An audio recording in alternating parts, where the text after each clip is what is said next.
No comment simply வே channel உங்களை அன்போடு வரவேற்கிறது. இந்த வீடியோவில் நம்ம என்ன டிஸ்கஸ் பண்ண போகிறோம்னு பார்த்தீங்கன்னா, நேற்று வந்து நம்ம தளபதியோட 69 படத்தோட அனௌன்ஸ்மெண்ட்டை கொடுத்துருந்தாங்க.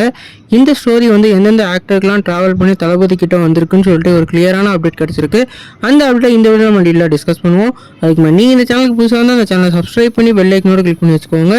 வாங்க நம்ம வீடியோக்குள்ளே போகலாம். நம்ம தளபதி 69 வந்து நம்ம ஹச்வினோத் யாரேஷனும் நம்ம தளபதி விஜய் அவர்கள் உள்ள ப்ளே பண்ணுறாங்க. இந்த படத்தில் வந்து நம்ம அனிருத் வந்து மியூசிக் பண்ண போகிறதா நேற்று அறிவிச்சிருந்தாங்க.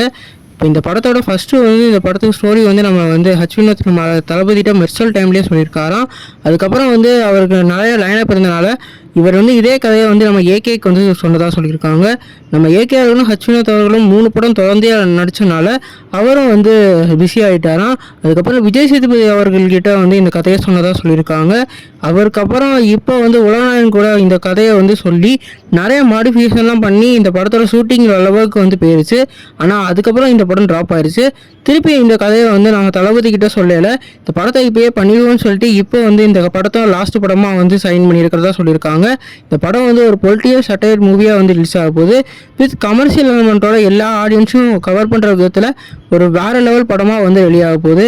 இந்த படம் வந்து நம்ம தளபதி அரசியல் வாழ்க்கைக்கு ஒரு வேறு லெவலில் ஸ்டோர் பெஞ்சாக இருக்க போகுது. நீங்கள் இந்த படத்துக்கு எவ்வளோ ஈகராக வெயிட் பண்ணி நம்ம தளபதியோட கடைசி படம்னால இது உங்களுக்கு என்ன ஸ்பெஷல்னு கமெண்ட் பண்ணுங்கள். இந்த வீடியோ உங்களுக்கு சாட்டிஸ்ஃபை லைக் பண்ணுங்கள். சேனலுக்கு புதுசாக சப்ஸ்கிரைப் பண்ணுங்கள்.